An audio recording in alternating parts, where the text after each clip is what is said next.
में डालते हैं परमेश्वर के सिंहासन के सामने, तब परमेश्वर उसको सूंघता है, क्योंकि हमारे परमेश्वर की नाक है, वो सूंघता है और सूंघने के बाद उसको वो स्मेल लगती, मतलब वो एसेंस लगता है, फ्रेग्रेंस आती है, उसको खुशबू आती है आपकी प्रार्थना। और जब आप प्रार्थना कर लेते हो, परमेश्वर की वेदी के पास जब आपकी प्रार्थना चले जाती है तो परमेश्वर बहुत खुश होता है। और जब खुश होता है तो वेदी की आग लेकर के वो करूब जो है वो पृथ्वी पर उंडेलते हैं, और जब वो उंडेलते हैं तो गर्जन और बिजली होती है। मैं कल बता रही थी, इसलिए यशाया की किताब में जब आप पढ़ोगे 6 अध्याय में, तो वहां पर जब प्रार्थना हो रही थी, यशाया परमेश्वर की उपस्थिति में आ गया, तो उसने 6 करूब देखे, 2, 2, 4, और वो 6 करूब जो थे वो अलग अलग काम कर रहे थे। 2 का काम अलग था, 2 का काम अलग था, 2 का काम अलग था। और एक बड़ा मतलब वो प्रेजेंस आई जब परमेश्वर की, तो वहां पर वो कपकपी हो गई, वो भुंडोल हो गया, ठीक है। और वैसे ही जब आप लूका की किताब उसका 10 अध्याय 19 पद पढ़ेंगे, वहां पर जब प्रभु यीशु मसीह के सामने 70 चेले आए और उन्होंने बोला कि प्रभु तेरे नाम से दुष्ट आत्माएं हमारे वश में हैं, तो प्रभु ने बोला हाँ, मैंने उनको बिजली गिराई गिरते हुए देखा। हालेलुया। तो जब आप जब वेदी की आग गिरती है ना, तो शैतान भी क्या होता है, नीचे गिर जाता है। हालेलुया। आपकी प्रार्थनाओं का ताकत इतना है। मैं आ रही हूं हाथ उठाने के लिए, वहां पर बोलता है मेरा हाथ का उठाना, लिफ्ट अप माय हैंड्स, मेरा हाथ का उठाना, हाथ का फैलाना नहीं, हाथ का उठाना तेरे सामने संध्या काल का अन्न बलिदान पड़े। मैं ज्यादा ना बोलते हुए, क्योंकि याजक जो थे वो सुबह और शाम बलिदान चढ़ाया करते थे। यदि आप पहला पत्रस उसका 2 अध्याय 5 पर, पहला पत्रस उसका 2 अध्याय 5 पर, तुम भी आप जीवते पत्थरों की नाई आत्मिक घर बनते जाते हो, जिसे याजकों का पवित्र समाज बनकर ऐसे आत्मिक बलिदान चढ़ाओ जो यीशु मसीह के द्वारा परमेश्वर को ग्राह्य हो। क्या बोल रहा है? ऐसे आत्मिक बलिदान चढ़ाओ जो परमेश्वर को ग्रहण योग्य हो। मैं नहीं जानती आपके गुजराती बाइबल में कैसे लिखा हुआ है, हिंदी में लिखा है कि आत्मिक बलिदान, पर यदि आप इंग्लिश में पढ़ेंगे तो उसको बोलता है सैक्रिफाइसेस, बहुत सारे बलिदान। कितने बलिदान? बहुत सारे बलिदान। और इसीलिए जब आप लय व्यवस्था की पुस्तक पढ़ेंगे तो वहां पर अन्न बलि है, पाप बलि है, दोष बलि है, होम बलि है, बहुत सारे बलिदान है। और नया नियम में प्रभु यीशु मसीह ने इसको खत्म कर दिया, ऐसा नहीं है, व्यवस्था को पूरा किया, केवल बलिदान वाला कौन सा? मेल बलि को खत्म किया। जो हम दूर थे, प्रभु ने हमको क्या कर दिया? परमेश्वर से मिला दिया। पर जो बलिदान है वो आज भी है। ये अलग बात है कि उन दिनों शरीर के धरातल पे शरीर मतलब चीजों को लेकर के बलिदान किया जाता था, पर आज जो है आत्मिक बलिदानों को चढ़ाओ बोलता। कैसे बनाता? आत्मिक बलिदान मतलब स्पिरिचुअल रैलम में आप बलिदान चढ़ाते हो।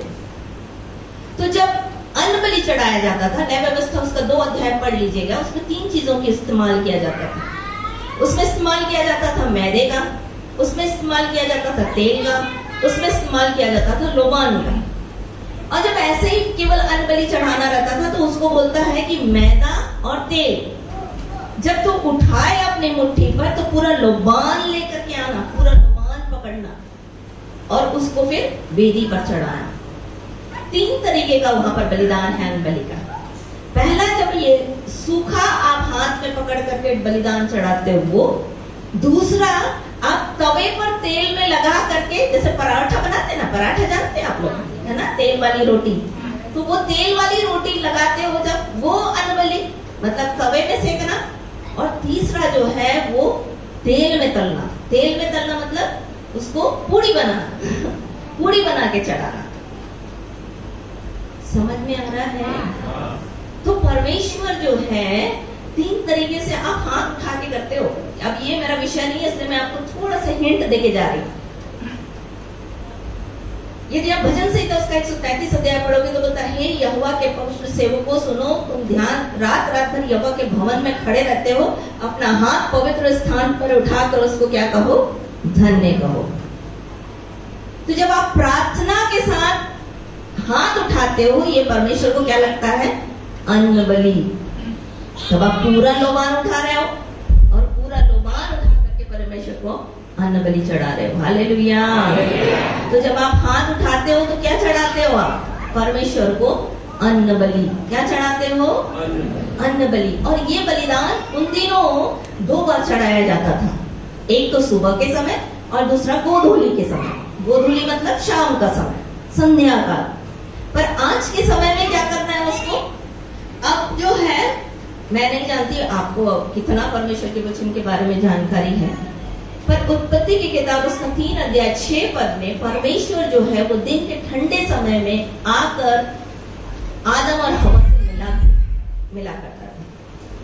कैसे? दिन के ठंडे समय, ठीक है ना? और ये संगति थी। पर जब पाप आया तो ये संगति क्या हो गई? खत्म हो गई। परमेश्वर ने आदम और हवा को क्या कर दिया? अदन की वाटिका से बाहर निकाल दिया। और उसी संगति को यीशु मसीह के द्वारा फिर से परमेश्वर आपको और मेरे को अदन की वाटिका में लाना चाहता है। वो है कलीसिया। हालेलुया। तो इस कलीसिया में लाने के लिए परमेश्वर दिन के ठंडे समय में नहीं आता। यदि आप 1 कुरिन्थियों का 1 अध्याय 9 वचन पढ़ो, 1 कुरिन्थियों का 1 अध्याय 9 वचन, वहां पर बोलता है परमेश्वर सच्चा है, उसने तुम्हें मसीह यीशु में अपनी संगति में बुलाया है। मतलब परमेश्वर अब 24/7 आपके साथ फेलोशिप करना चाहता है। क्रिश्चियनिटी कुछ और नहीं है, इंटीमेशन विद गॉड है। मतलब परमेश्वर के साथ एक हो जाना, परमेश्वर के साथ संगति करना। और ये दिन के ठंडे समय में नहीं, सुबह के समय नहीं, 24 घंटे। कितना? हाँ। अभी मैं आ रहे थे तो मैं कल बता रही थी, हम जब कार से आ रहे थे, एक जगह में जा रहे थे, पता नहीं कौन से गांव में हम कल गए थे, तो रास्ते में मुझे फोन आया, बोले दीदी 2 दिन प्रेग्नेंट लेडी है, उसकी पत्नी प्रेग्नेंट थी और पेन भी नहीं हो रहा, हॉस्पिटल में ले जाके एडमिट कर दिए हैं, बच्चा नहीं हो रहा और लोग बहुत परेशान हैं। तो बोले दीदी नहीं हो रहा है। हम लोग सब कार में बैठे हुए थे, हमने उसी समय प्रार्थना की। हमने बोला प्रभु आपका वचन कहता है कि जिसने गर्भ दिया क्या उसे जन्माने से रोके रखे, वचन से। यशायाह की किताब उसका 66 अध्याय 10 वचन बोला और बोला प्रभु इसका डिलीवरी हो जाना चाहिए क्योंकि आपने बोला है जिसने गर्भ दिया उसे जन्माने से क्या रोक रखेगा? नहीं। और शाम होते होते फोन आ गया, दीदी लड़का हो गया। Hallelujah, hallelujah. तो क्या शाम का समय था? नहीं। सुबह के समय था? नहीं। हम कार में चलते चलते किसी वेदी के पास थे? नहीं। पर चलते चलते हम प्रार्थना कर रहे थे और प्रभु उसको क्या कर रहा था? सुन रहा था। तो समझ में आ रहा है? आप चलते फिरते उठते बैठते लेटते आप प्रभु से प्रार्थना कर सकते हो, आप प्रभु की स्तुति कर सकते हो, आप प्रभु के सामने हाथ उठा सकते हो। मैंने अपने जीवन में सीखा, मुझे कुछ नहीं आता था, मैं हालेलुया हालेलुया बोलती थी। फिर मैंने बोला प्रभु कुछ और सिखाओ, तो झाड़ू लगाते लगाते, पोछा लगाते लगाते, बर्तन धोते धोते हालेलुया हालेलुया हालेलुया। चलते फिरते उठते बैठते लेटते आप इस काम को कर सकते हो। आप परमेश्वर के साथ संगति बनाते हो। Hallelujah hallelujah. तो हाथ का उठाना क्या है? अन्न बलि। बोलिए अन्न बलि। अब हाथ को हिलाते क्यों है? हिलाते हैं ना, हाथ को हिलाओ बोलते हैं। क्यों हाथ को हिलाते? बोलिए क्यों हाथ को हिलाते हैं? हाथ को हिलाते हैं ना, ये भी बलिदान है। क्यों हाथ को हिलाना है? बोलिए ना।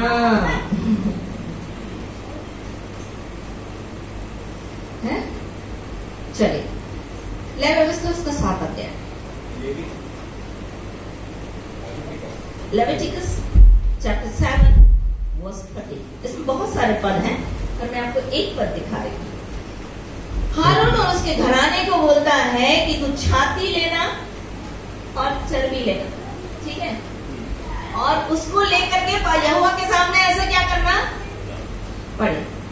वह अपने ही हाथों से यहोवा के हव्य को अर्थात छाती समेत चर्बी को ले आए कि छाती हिलाने की भेंट करके यहोवा के सामने हिलाए जाए। क्या करना चाहिए? यहोवा के सामने हिलाना चाहिए। मैं आपको ना थोड़ा सा क्लू देने के जा रही हूँ ताकि अगले बार फिर आप मुझे बुलाओ।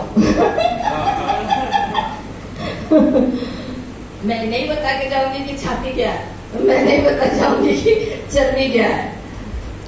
यदि आपको सीखना होगा तो मुझे फिर से बुलाओगे।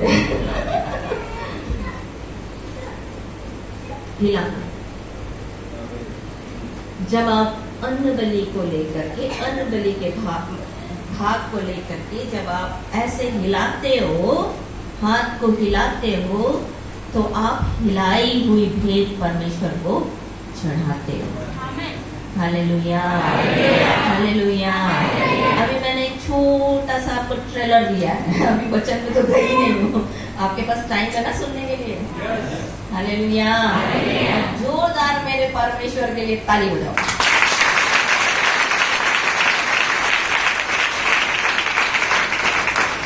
जब आप सामान्य व्यक्ति के लिए ताली बजाते हैं तो आप ऐसे बजाते हैं, पर जब आप राजाओं के राजा, प्रभुओं के प्रभु के लिए ताली बजाते हैं तो आप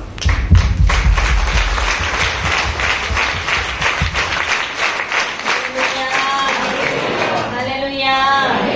अब जोरदार हाथ को हिला के और हाथ को उठा के आपको स्तुति करनी है। चलिए खड़े हो जाइए। करुणा से तेरी नया दिन दिखाता है, ढाल बनकर मेरी मुझे बचाता है। जब मैं पुकारूं तू दौड़े आता है, जब मैं गिरूं मुझे उठाता है। हालेलुया, हालेलुया,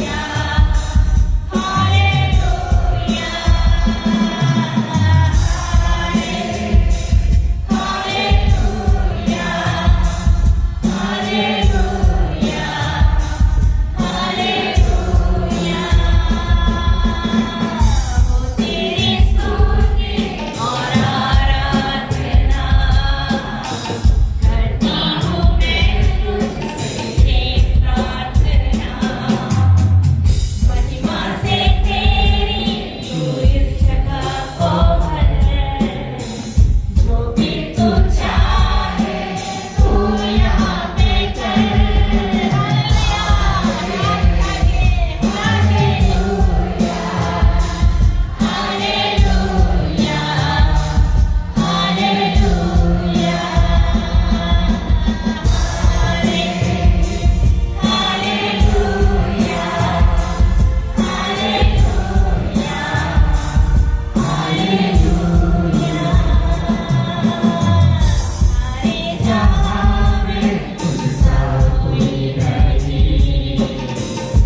कल हम एक विषय देख रहे थे, यदि आप निकाले मेरे साथ लूका की किताब उसका 9 अध्याय 28 वचन से पढ़िए।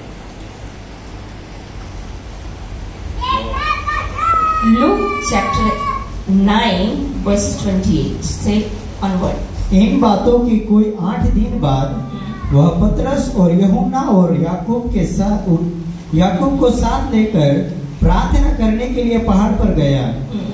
जब वह प्रार्थना कर ही रहा था तो उसके चेहरे का रूप बदल गया और उसका वस्त्र श्वेत होकर चमकने लगा। और देखो, मूसा और एलियाह ये 2 पुरुष उसके साथ बातें कर रहे थे। ये महिमा सही दिखाई दिए और उसके मरने की चर्चा कर रहे थे जो यरूशलेम में होने वाला था। पतरस और उसके साथी नींद से भरे थे और जब अच्छी तरह सचेत हुए तो उसकी महिमा और उन 2 पुरुषों को जो उसके साथ खड़े थे देखा। जब वे उसके पास से जाने लगे तो पतरस ने यीशु से कहा, हे स्वामी, हमारा यहाँ रहना भला है, सो हम 3 मंडप बनाए, एक तेरे लिए, एक मूसा के लिए और एक एलिय्याह के लिए। वह जानता न था कि क्या कह रहा है। वह यह कह ही रहा था कि एक बादल ने आकर उन्हें छा लिया और जब वे उस बादल से गिरने लगे तो डर गए। और उस बादल में से यह शब्द निकला, यह मेरा पुत्र और मेरा चुना हुआ है, इसकी सुनो। हालेलुया। मैं बहुत जल्दी इस चीज को समझाऊंगी क्योंकि कल भैया थे तो वो बहुत सी चीजों को सुन चुके हैं। मैं उससे आगे बढ़ना चाहती हूँ आज। यहाँ पर इन बातों के बाद कोई 8 दिन बाद ये थोड़ा सा ना कंफ्यूज करने वाला है। यदि आप लूका की किताब में पढ़ते हैं तो यहाँ पर लूका 9 अध्याय 28 वचन में 8वें दिन लिखा है।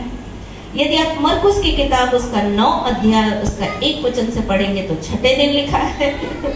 और अगर आप यहाँ मत्ती रचित सुसमाचार उसका 17 अध्याय उसका 1 पद से पढ़ेंगे तो होता है 6ठे दिन। ऐसे लिखा है। पढ़िए लूका की किताब उसका 9 अध्याय उसका 28 वचन अपन ने पढ़ा 8वें दिन। ठीक है। मरकुस की किताब उसका 9 अध्याय पहला वचन 9 अध्याय 2 पद से पढ़िए। हाँ। 6 दिन के बाद यीशु ने बस क्या हुआ? वहां पर लिखा है 8 दिन बाद, यहाँ लिखा है 6 दिन बाद। और मत्ती रचित सुसमाचार उसका 17 अध्याय 1 पद।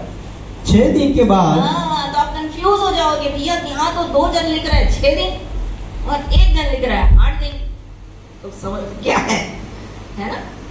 पर लूका जो था वो एक वैद्य था और वो डॉक्टर जो है ना, वो प्रभु यीशु मसीह के जी उठने के बाद चीजों को कलेक्ट किया, खोजबीन किया, है ना?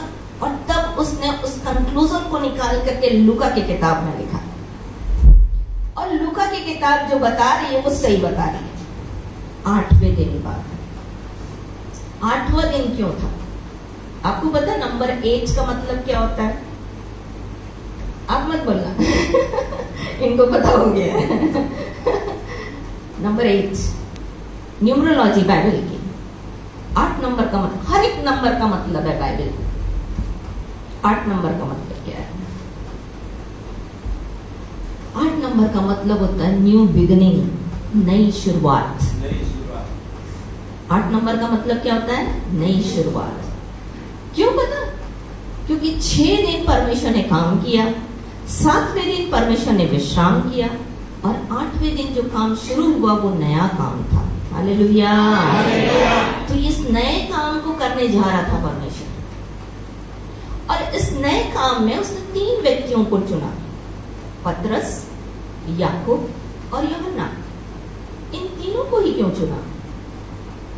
पतरस, याकूब और यूहन्ना। ये नया काम क्या था? पतरस जो था वो स्टोन, जिसका मतलब होता है स्टोन जिस पे प्रभु ने अपनी कलीसिया तैयार कर, है ना? क्या बोलता है? मैं इस पत्थर पर, मत्ती रचित सुसमाचार उसका 16 अध्याय से 16 पद से आगे पढ़ेंगे। तो चेलों से पूछा कौन कौन क्या क्या बोलता है मेरे बारे में, पर पतरस ने जब बताया कि तू जीवते परमेश्वर का पुत्र मसीह है, तो परमेश्वर ने प्रभु यीशु मसीह ने बोला कि मैं इस पत्थर पर अपनी कलीसिया बनाऊंगा। तो ये पतरस जो था वो कलीसिया का संकेत था, और यूहन्ना जो था वो ग्रेस बाय गॉड, परमेश्वर के द्वारा अनुग्रह। यूहन्ना के नाम का अर्थ क्या होता है? परमेश्वर के द्वारा अनुग्रह, परमेश्वर का किया हुआ अनुग्रह। और याकूब के नाम का अर्थ होता है रिप्लेसमेंट, मतलब किसी खाली स्थान को क्या कर देना? भर देना। मतलब कलीसिया को परमेश्वर जो है वो अपने अनुग्रह से एक खाली स्थान में रिप्लेस करने जा रही थी। Hallelujah, hallelujah. तो ये रिप्लेसमेंट क्यों हो रहा था? क्योंकि कलीसिया का स्थान जो था परमेश्वर एक प्रेजेंट के लिए लेके जा रहा है। उत्पत्ति की जब आप पढ़ोगे परमेश्वर के वचन को, तो लूसीफर जो था एक बहुत अच्छा, यदि आप यशाया की किताब उसका 14 अध्याय, यहेजकेल की किताब उसका 28 अध्याय, ये बहुत अच्छा म्यूजिशियन था, बहुत अच्छा स्तुति करने वाला था। और जब उसके अंदर घमंड आया तो परमेश्वर ने उस स्थान से उसको गिरा दिया। तो वो स्थान क्या हो गया? खाली हो गया। क्या हो गया? खाली हो गया। और कलीसिया को उसी स्थान को फिल करने जा रहा है। Hallelujah, hallelujah. तो ये क्या दर्शा रहा है कि कलीसिया को परमेश्वर के अनुग्रह के द्वारा एक नए स्थान में स्थापित करने जा रहा है। इसकी चर्चा वहां पर मूसा और एलिया आकर प्रभु यीशु मसीह से कर रहे थे। कुछ समझ में आ रहा है आप लोगों को? तो वहां पर ऐसा हुआ कि जब प्रभु यीशु मसीह वहां पर मूसा और एलिया से मिलने के लिए आए, मूसा और एलिया प्रभु यीशु मसीह से मिलने आए, तो इमीडिएटली प्रभु यीशु मसीह पूरी रीति से बदल गए। यदि आप इंग्लिश में पढ़ोगे, इंग्लिश वहां पर बहुत अच्छा लिखा हुआ है। NIV को पढ़ोगे आप, बहुत अच्छा लिखा है। पढ़ के आपको सुना रहे हैं। लूका की किताब उसका 9 अध्याय उसका 29 वचन।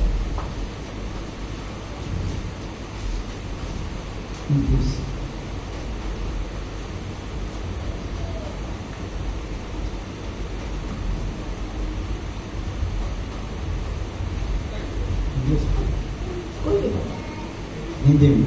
As he was praying, the appearance of his face changed. मतलब चेहरा क्या हो गया? सबसे पहले चेहरा बदला।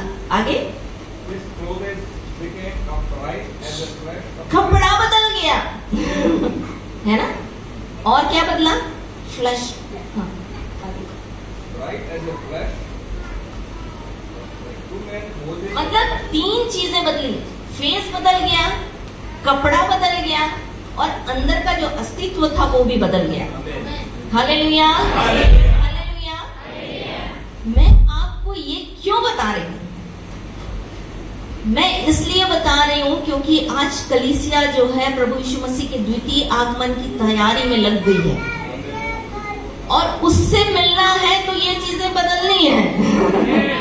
क्यों जानते हैं? क्योंकि वहां पर मूसा और एलिया आए, वो महिमा सहित थे, और उन महिमा सहित लोगों से मिलने के लिए उसको महिमान्वित होना पड़ा। तो समझ में आ रहा है?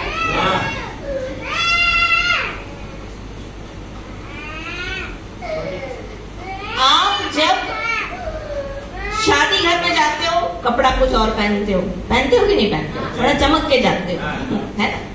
और ऐसे अगर नॉर्मल जाते हो तो नॉर्मल कपड़ा पहनते हो।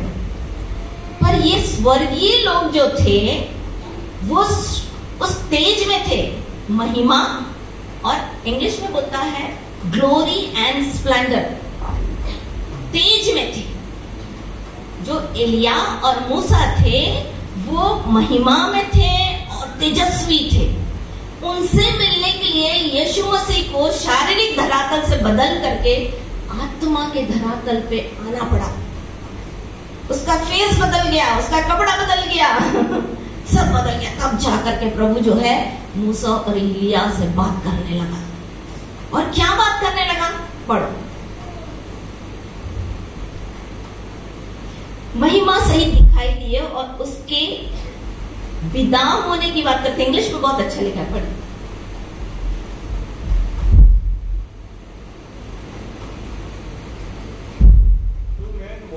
Elijah appeared in glorious splendor, talking with Jesus. They spoke about his departure. Departure मतलब अब यहां से जाना है। अब यहां से क्या करना है? निकल जाना है। निकलने की बात कर रहे हैं वहां पर मूसा और एलिया यीशु से। कुछ समझ में आ रहा है? स्वर्ग में जाना है तो आपको ये चीजें बदलनी पड़ेंगी। यदि यीशु मसीह के द्वितीय आगमन में बादल में जाना है तो आपको ये चीजें बदलनी पड़ेंगी।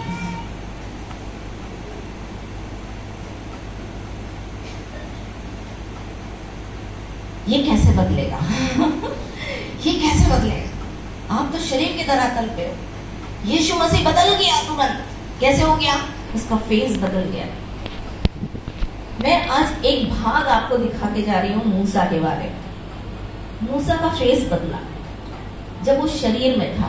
मैं चाहती थी कि मैं मूसा के बारे में भी बताऊं, एलिया के बारे में भी बताऊं और यीशु के बारे में भी बताऊं, क्योंकि मेरा जो मैसेज है ना वो कभी भी पुराने नियम में खत्म नहीं होता, वो यीशु मसीह तक आकर खत्म होता है। हालेलुया।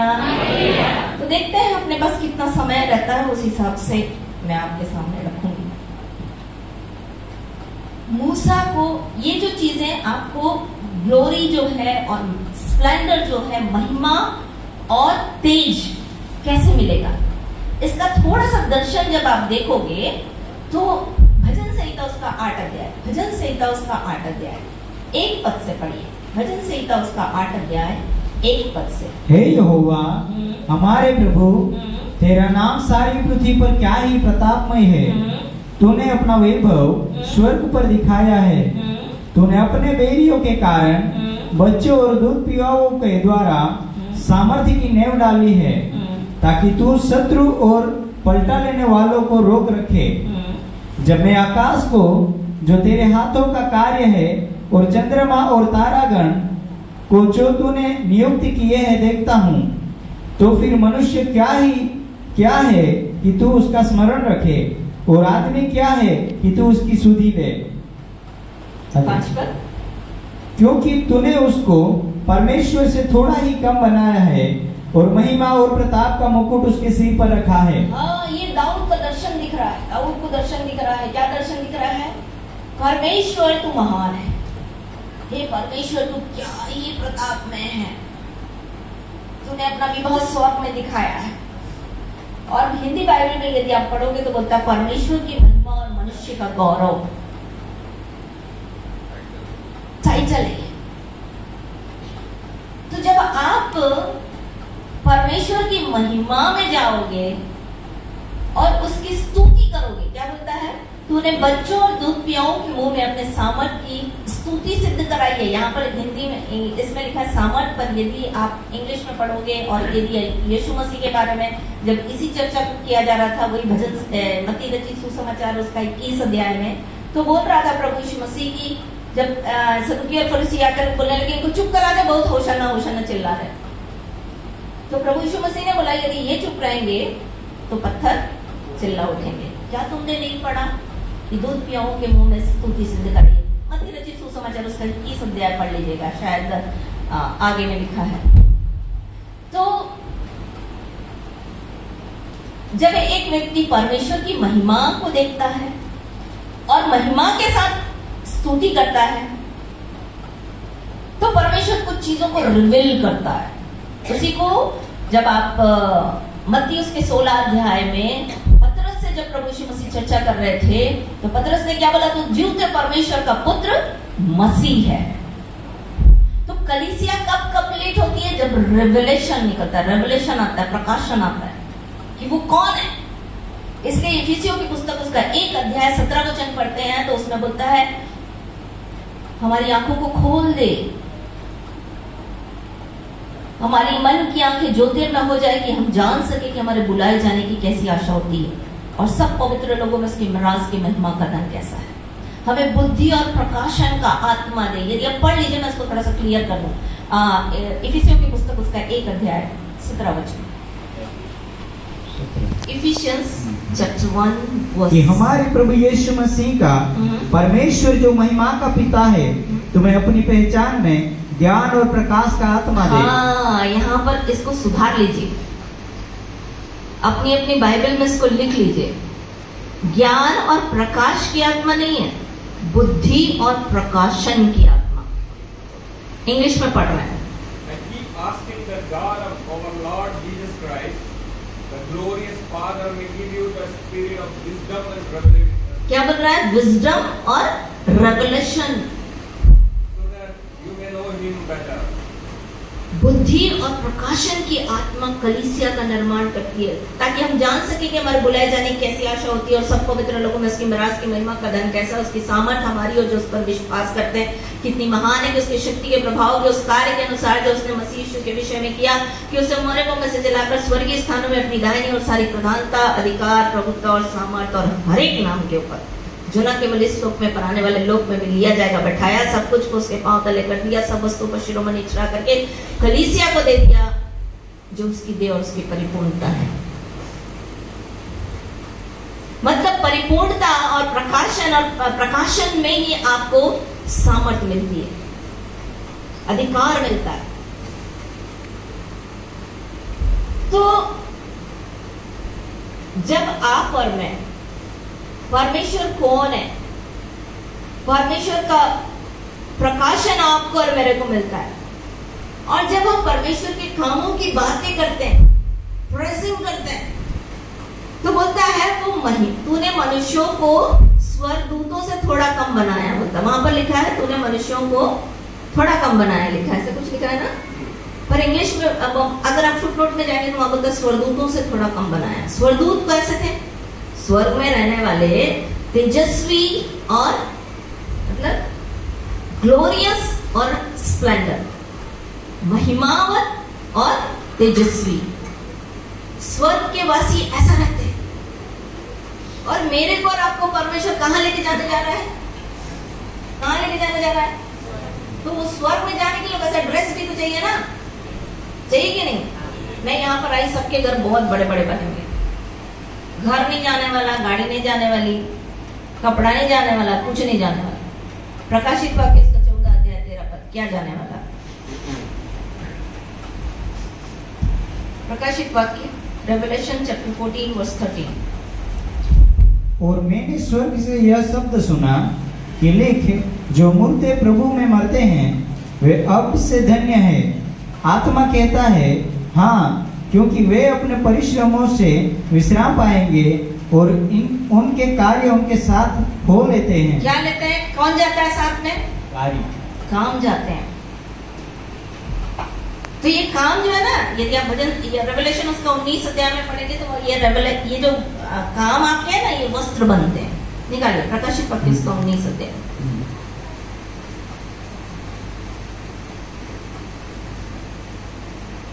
प्रकाशित वाक्य उसका 19 अध्याय उसका 8 वचन। और उसको शुद्ध और चमकदार महीन मलमल पहनने का अधिकार दिया गया, क्योंकि उस महीन मलमल का अर्थ पवित्र लोगों के धर्म के काम है। हाँ, यहाँ पर आप एक बात में आपको और एक चीज सिखा के जाती हूँ।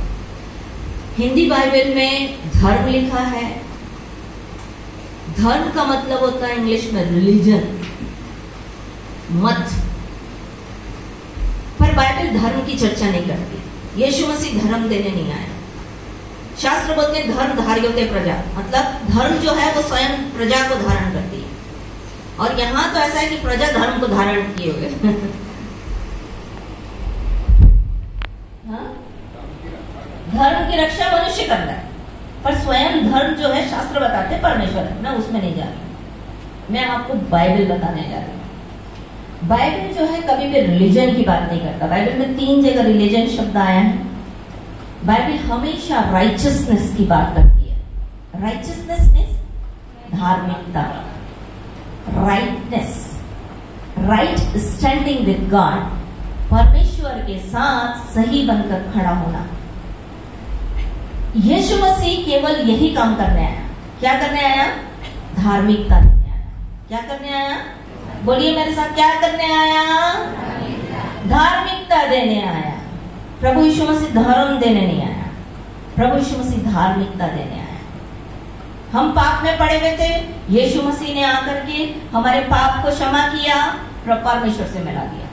इसलिए इफिसियों की पुस्तक उसका 2 अध्याय उसका 13 पद से पढ़ेंगे तो बोलता वही हमारा मेल है जिसने हम दोनों को एक कर दिया, अलग करने वाली दीवार को जो बीच में ढा दिया। तो ये जो दीवार है पाप की, उसको खत्म करके परमेश्वर के साथ मिला दिया यीशु मसीह। ये है धार्मिकता। क्या है? राइचियसनेस। तो क्या बोल रहा है कि जितने लोग प्रभु में सोते हैं, क्या बोल रहा है? शुद्ध और चमकदार महीन मलमल का वस्त्र पहनने का अधिकार दिया। ये महीन मलमल के वस्त्र पवित्र लोगों के धार्मिकता के काम है। क्या काम है? धार्मिकता के काम। अपनी बाइबल में इसको ठीक कर लीजिए। और धार्मिकता के काम, जो आप हाथ उठा रहे हो, ये क्या है? धार्मिकता के काम। जो हाथ हिला रहे हो, वो क्या है? धार्मिकता के काम। जो आप प्रार्थना कर रहे हो, वो क्या है? धार्मिकता के काम। जब आप उपवास कर रहे हो, ये क्या है? धार्मिकता के काम। जब आप दान दे रहे हो, ये क्या है? धार्मिकता के काम।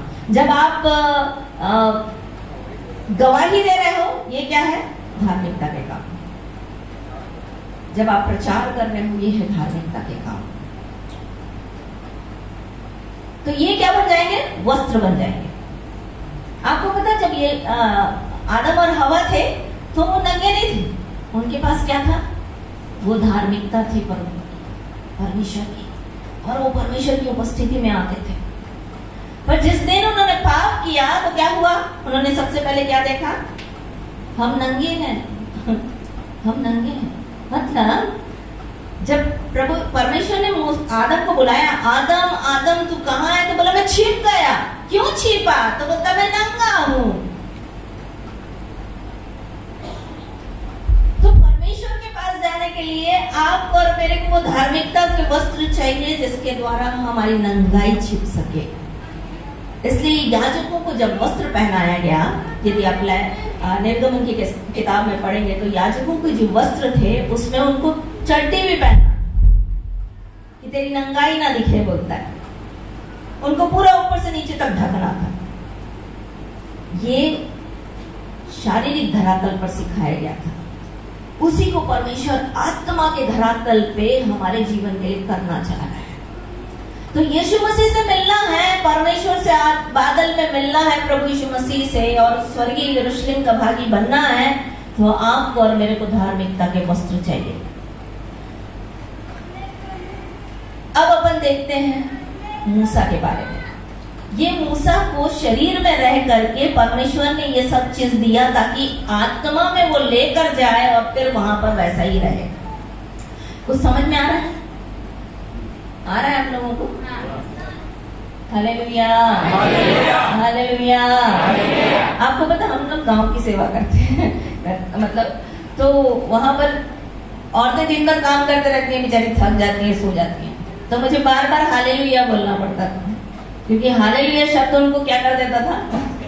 जगा देता था। Hallelujah, hallelujah, hallelujah, hosanna, hosanna. तो जब आप कपड़ा पहनते हो, कैसे? आत्मा के। तो मैं वही चीज आपको बताना चाह रही हूँ कि मूसा को कैसे मिला और एलिया को कैसे मिला और प्रभु यीशु मसीह को कैसे मिला। निर्गमन की किताब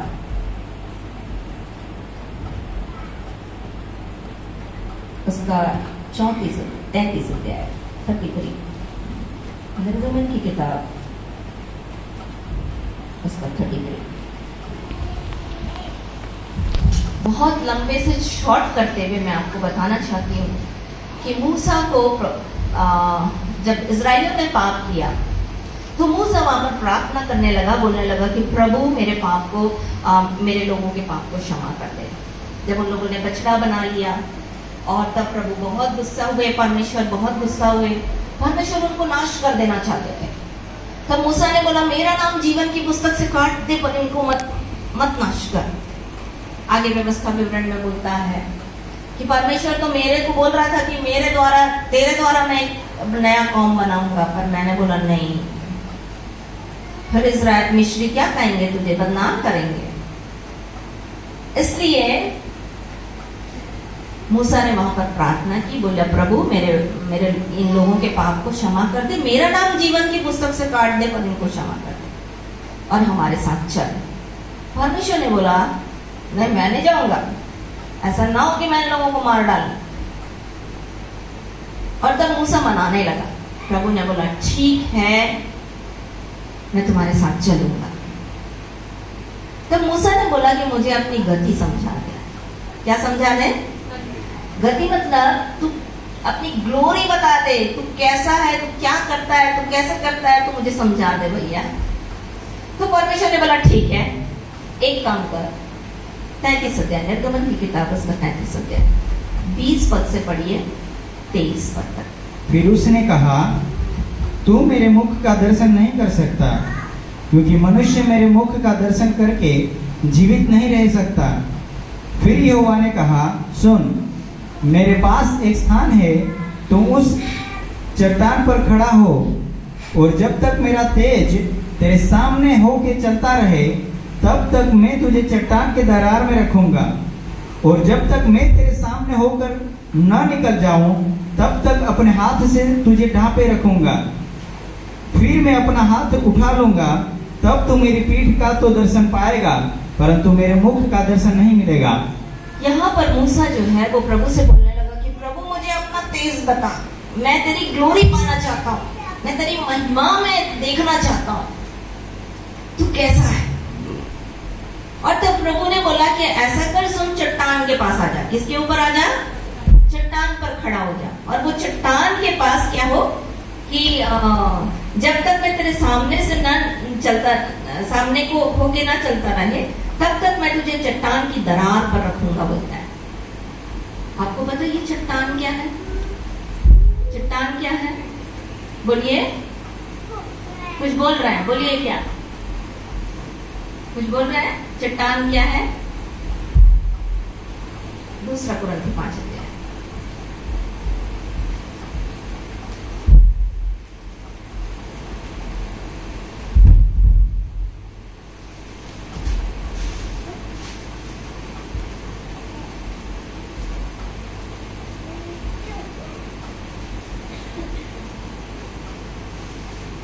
सॉरी, पहले कुरिन्थी उसका 10 अध्याय।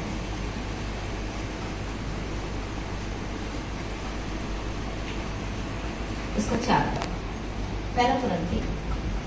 और सब ने एक ही आत्मिक जल पिया, क्योंकि वे उस आत्मिक चट्टान से पीते थे जो उनके साथ साथ चलती थी, और वह चट्टान मसीह था। ये यहाँ पर किस चट्टान की परमेश्वर बोल रहा है? मसीह, है ना? यीशु मसीह के बारे में चर्चा कर रहा है। मूसा को बोल रहा है भैया तू चट्टान पर आ। कौन सी चट्टान पर? प्रभु यीशु मसीह पर आ जा। और प्रभु यीशु मसीह क्या है जानते हैं? क्या है? कौन है प्रभु यीशु मसीह?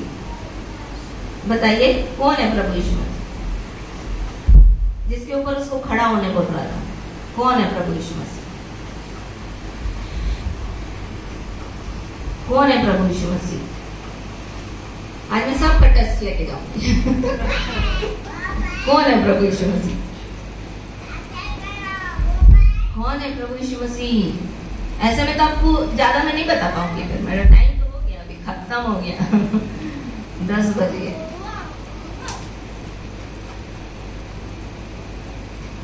प्रभु यीशु मसीह परमेश्वर का वचन है। क्या है? परमेश्वर का।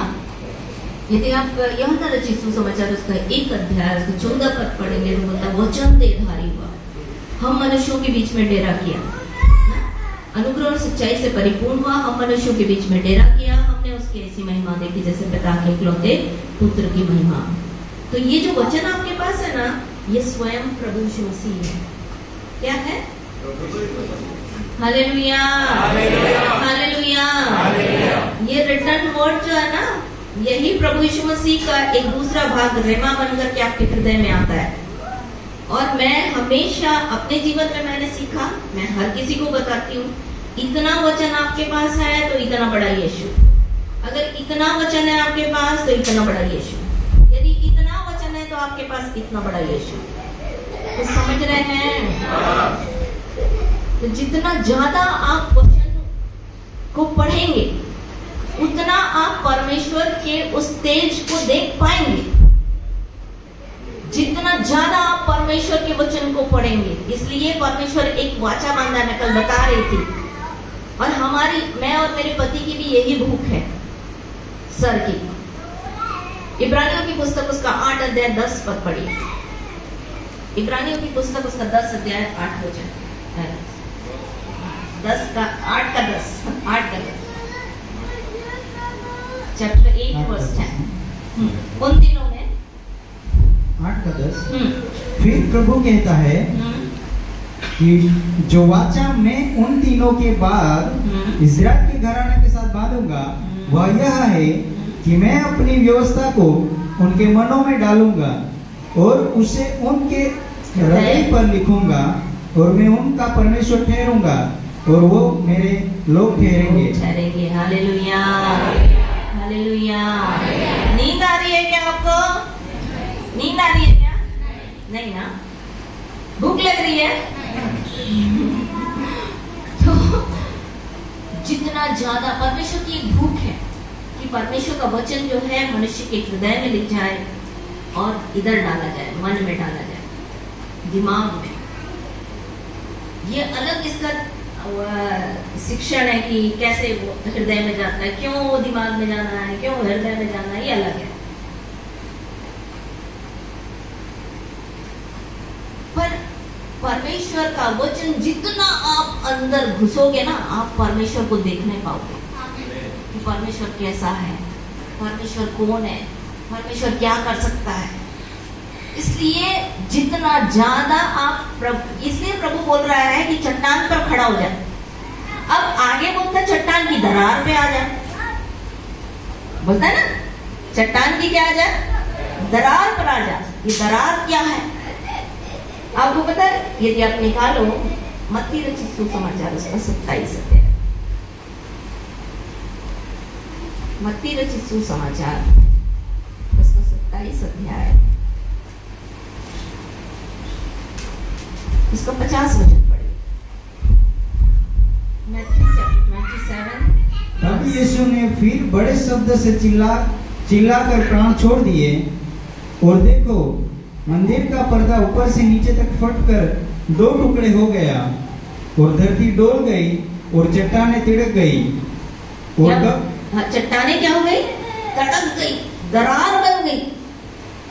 ये कब हुआ? जब प्रभु यीशु मसीह क्रूस पर गए। मतलब एक व्यक्ति को परमेश्वर के मुख का तेज पाने के लिए उस क्रूस के पास आना पड़ेगा। जब तक वो क्रूस के पास नहीं आएगा, आप देखो बहुत सारे लोग पैदाइशी ईसाई होते हैं पर उनको परमेश्वर के प्रेम के बारे में पता नहीं होता। पर जिस दिन वो प्रभु यीशु मसीह के क्रूस के पास आते हैं कि प्रभु मेरे पापों को अपने लहू से धो दीजिए, मेरे जीवन में आइए, तब उसकी ज्ञान चक्षु खुलने लगते हैं, उनको परमेश्वर के बारे में पता चलता है। समझ में आ रहा है? और यीशु का लहू विश्वास करने के द्वारा काम करता है, इमीडिएटली काम करता है। मैंने लोगों के जीवन को बदलते हुए देखा। यीशु का लहू बोलता है, यदि आप, मेरा विषय नहीं है, रोमियो की पत्री उसका 3 अध्याय उसका 25 वचन बोलता है कि यीशु का लहू आज भी विश्वास करने के द्वारा कार्यकारी होता है कि मेरे पहले के किए गए पाप, जिसमें अपनी सहनशीलता से आनाकानी की अपनी धार्मिकता को प्रकट करे, वरन उसकी धार्मिकता अब भी प्रकट होती है ताकि यीशु मसीह धर्मी ठहरे और उसके नाम पर विश्वास करने वालों का वह धर्मी ठहराने वाला ठहरे। मतलब यीशु का लहू इमीडिएटली काम करता है तुरंत, और आपके पापों को एक छोटी सी प्रार्थना क्या कर देती है? धो देती है यीशु के लहू के द्वारा, और हम धर्मी ठहराए जाते हैं। तो जब आप परमेश्वर के पास आते हो, उस चट्टान पर आते हो और उस दरार पर आते हो, यीशु के क्रूस के पास आते हो, तब प्रभु वहां से होकर चलता है। और जब चलता है तो बोलता है मैं अपना हाथ तेरे ऊपर ढांपे रहूंगा, क्योंकि तू मनुष्य मेरे मुंह को देख करके जीवित नहीं रह सकता, क्योंकि वो इतना तेजस्वी है। क्यों तेजस्वी है? क्योंकि मनुष्य जब उसके सामने आएगा तो परमेश्वर पवित्र है ना, और परमेश्वर जब पवित्र है तो मनुष्य की अपवित्रता उसको क्या कर देगी? परमेश्वर के सामने खड़े नहीं रहने देगी। इसलिए वो बोल रहा है कि मनुष्य मेरे चेहरे को देख करके जीवित नहीं रह सकता। तीमुथियुस की किताब बोलता है वो परम धन्य है, अद्वैत अधिपति है, सारी अमरता उसमें, वो अगम्य ज्योति में रहता है, उसको कभी किसी मनुष्य ने नहीं देखा और ना देख सकता है। तो परमेश्वर को कोई क्यों नहीं देख सकता? क्योंकि मनुष्य अपवित्र है। इसलिए भजन संहिता उसका 130 अध्याय अपन नहीं खोलेंगे, 3 और 4 पद बोलता है, यदि यहोवा अधर्म का लेखा लेने लगे तो कौन मनुष्य उसके सामने खड़ा रह सकता है? तो क्षमा करने वाला है, इसलिए मनुष्यों में तेरा आदर माना जाता है और तेरी आराधना की जाती है। तो परमेश्वर जो है वो पवित्र परमेश्वर है। इसलिए मूसा को बोला कि मैं तेरा अपना हाथ तेरे ऊपर क्या करूंगा, ऐसे रखे रहूंगा। ये हाथ क्या है पता आपको? 2 चीजें हैं। ये 5 नंबर है, 5 उंगलियां हैं। ये 5 उंगलियां जो है वो अनुग्रह को दर्शाती है। किसको दर्शाती है? अनुग्रह, हालेलुया, ग्रेस को दर्शाती है। मतलब परमेश्वर अपने हाथ को ऐसे रखे रहेगा ताकि आपके जीवन पर परमेश्वर का अनुग्रह हो और परमेश्वर आपको नाश ना करे। इसलिए बोल रहा है मैं अपना हाथ तेरे मुंह पर रखूंगा, पर मैं जब वहां से चलूंगा तो तू मेरे पीठ का दर्शन करने पाएगा। आपको पता पीठ का क्यों दर्शन कराने बोला? क्यों पीठ का दर्शन करने बोला? यशायाह की किताब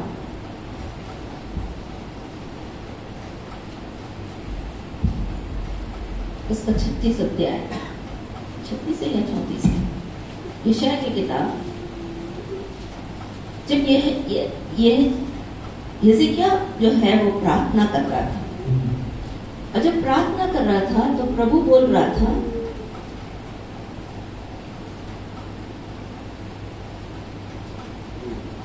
अध्याय 38 17 पद 17। देख, शांति ही के लिए मुझे बड़ी कटुहाट मिली, परंतु तूने स्नेह करके मुझे विनाश के गड्ढे से निकाला है, क्योंकि मेरे सब पापों को तूने अपनी पीठ के पीछे फेंक दिया। आपको पता पीठ को क्यों दिखाया? पीठ को क्यों दिखाया? वहां पर प्रभु पीठ को इसलिए दिखा रहा था कि कितने लोगों ने प्रभु की पीठ पर प्रभु की क्षमा को देखा है। क्योंकि जितने पाप हम करते हैं वो प्रभु कहां डालते जाता है? पीठ के पीछे डालते जाता है। और प्रभु वहां पर अपनी दया को दिखा रहा था मूसा को। इसलिए व्यवस्था विवरण उसके 4 अध्याय में उसको हियाव मिला कि मैं अब तो सब कुछ ठीक चल रहा है, अब बोलता है मैं फिर मेरे को जाने दे कानान देश। प्रभु बोलता बस कर, अब इस विषय में बात मत करना, मैं तेरे को नहीं लेके जाने वाला। क्योंकि मूसा को दिख रहा था कि परमेश्वर सबके पाप क्षमा करता है, इतनी गलतियों को उसने पीठ के पीछे फेंक दिया है, अब तो ये मेरे को कनान देश जरूर लेकर जाएगा। पर निर्गमन की किताब उसके 20 अध्याय में जो उन्होंने बात करने के लिए परमेश्वर ने कहा था, उसने लाठी मार दी, ये उसकी गड़बड़ी थी। और परमेश्वर ने बोला यहाँ पर तूने मुझे पवित्र नहीं ठहराया, इसलिए मैं तुम लोगों को कनान देश नहीं जाने दूंगा। और तब वो पीठ को देख करके मूसा को समझ में आया कि परमेश्वर का प्रेम कितना अद्भुत है।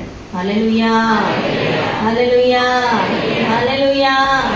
पीठ क्यों दिखा रहा था? इसलिए दिखा रहा था कि देख मैं कितना प्रेमी परमेश्वर हूँ। वो चेहरा नहीं दिखाया कि मैं जलन रखने वाला परमेश्वर हूँ, मैं भस्म करने वाली आग हूँ, ये नहीं दिखाया उसको। उसको ये दिखाया कि मैं कितना प्रेमी हूँ।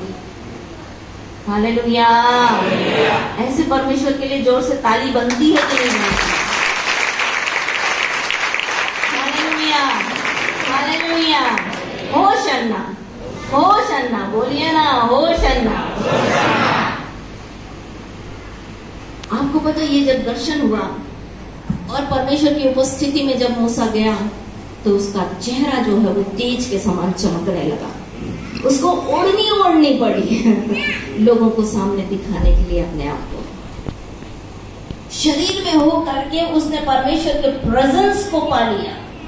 परमेश्वर की उपस्थिति को पा लिया, क्योंकि जब जब वो परमेश्वर की उपस्थिति में जाता था तब तक वो ओढ़नी को हटा लेता था, क्योंकि परमेश्वर का तेज उसके फेस में आता था। यहीं पर वहां मूसा यीशु मसीह के लिए बोल रहा है कि उसका फेस क्या हो गया, बदल गया। मूसा और एलिया से मिलने के समय में प्रभु यीशु मसीह का फेस क्या हो गया, बदल गया। क्यों बदला? क्योंकि परमेश्वर की उपस्थिति में आने के बाद सब कुछ बदलना है। पहला कुरिन्थियों का 15 अध्याय उसका 50, 51, 52 पद बोलता है कि हम जो जीवित है वो क्या हो जाएंगे, बदल जाएंगे। मतलब परमेश्वर की उपस्थिति में आने के लिए आपको पार्थिव देह छोड़ करके स्वर्गीय देह में आना पड़ेगा। प्रभु यीशु मसीह से मिलना है बादलों पे, तो आपको स्वर्गीय देह में जीवन जीना पड़ेगा। यदि आप स्वर्गीय देह में नहीं आएंगे, ये अलग विषय है कि स्वर्गीय देह कैसे मिलती है। डीएनए कैसे होता है, डीएनए के थ्रू सब चीजें चेंज हो जाती है। क्योंकि आप भजन प्रकाशित वाक्य उसका 20 अध्याय पढ़ेंगे तो बोलता है समुद्र में मरे हुए लोगों को भेज, बोलता है न्याय के सिंहासन के सामने। तो लोग से बोलता है जितने मरे लोग हैं उनको भेज, और वे सब खड़े होंगे परमेश्वर के सिंहासन के सामने। आपको पता है यीशु मसीह जब मर के जी उठे तो चेले जो 3.5 साल उसके साथ साथ थे वो उसको पहचान नहीं पाए। पता है ना, प्रभु यीशु मसीह को नहीं पहचाने। क्यों? क्योंकि वो तेज उसके पास था। समझ में आ रहा है? आप मुझे यहाँ पर देख रहे हो, फिर कहीं कहीं और देखोगे तो आप जान जाओगे कि कितना ये वही है जो आई थी मेरे यहाँ। पहचानोगे कि नहीं पहचानोगे? कितने घंटे में आपके साथ हूँ? 2 घंटे। आप मुझे भूल नहीं सकते। प्रभु यीशु मसीह के साथ 3.5 साल 24 घंटा 24/7 24 घंटा 7 दिन प्रभु यीशु मसीह के साथ रहकर भी उन लोगों ने प्रभु को नहीं पहचाना। क्यों? क्योंकि वो तेजस्वी रूप में आ गए थे, इसलिए उनको पहचानने में तकलीफ हो रही थी। प्रभु आज के दिन आपकी सहायता करे। मैं इसको समाप्त कर रही हूँ। फिर कभी प्रभु ने चाहा तो हम देखेंगे एलिया के बारे में। एलिया को वस्त्र मिला था। जब वो उठाया जा रहा था तब उसने वो शरीर के जो चादर थी, जो वस्त्र था, वो क्या हो गया? क्या हो गया पता है आपको? वो गिर गया। वो चादर जो थी जिसको लेकर के वो काम कर रहा था, वो क्या हो गया? उतर गया। और उसको स्वर्गीय देह जो है वो उसको उठाकर ले गई अग्नि में, रथ में। आज हमने सीखा कि हमको जब स्तुति करनी है तो बुद्धि और समझ के साथ, क्योंकि परमेश्वर का वचन बोलता है कि उसके ज्ञान की कमी के कारण से उसकी प्रजा क्या होती है? नाश होती है। आज हमने देखा हालेलुया। हालेलुया का मतलब होता है परमेश्वर की स्तुति हो। हमने देखा स्तुति के बारे में कि वो कौन है, वो क्या कर सकता है, उसने क्या किया, वो क्या करेगा, इस बात को बोलना। आज हमने देखा होशन्ना। होशन्ना का मतलब होता है परमेश्वर हमारी विनती सुनो, हमारा उद्धार करो, परमेश्वर हमारी विनती सुनो, हमको सफलता दो। आज हमने देखा कि कैसे तेजस्वी रूप में एक मनुष्य परमेश्वर से मिल सकता है। यीशु मसीह बादलों पर आने वाला है। मेरे को और आपको उस तेज को पाना है तो हमको इस परमेश्वर के वचन में घुसना पड़ेगा। जब ये परमेश्वर का वचन आपके अंदर जाएगा, अपने आप आपका भीतरी मनुष्यत्व बलवंत होगा और बाहरी मनुष्यत्व मरता चला जाएगा। प्रभु आपकी सहायता करे। मैं विश्वास करती हूँ परमेश्वर का वचन बोलता है कि परमेश्वर का वचन व्यर्थ नहीं लौटता है। जिस काम के लिए, जैसे वर्षा हीन भूमि पर पड़ती है, भूमि पर ऐसे ही लौट नहीं जाती, परंतु बोने वाले को बीज और खाने वाले को रोटी देती है। वैसे ही मेरा वचन है, कभी व्यर्थ नहीं लौटेगा। जिस काम के लिए मैंने भेजा है उसे पूरा करेगा और उसकी युक्तियों को सफल करेगा। तो एक बड़ी भीड़ है जो प्रभु यीशु मसीह के साथ जाने के लिए बादलों पर तैयार हो रही है। और प्रभु ने जो मुझे काम दिया मैंने आपको सौंप दिया कि आप इस बात को समझो कि प्रभु यीशु मसीह से मिलना है तो आपको उस तेजस्वी रूप में आना पड़ेगा।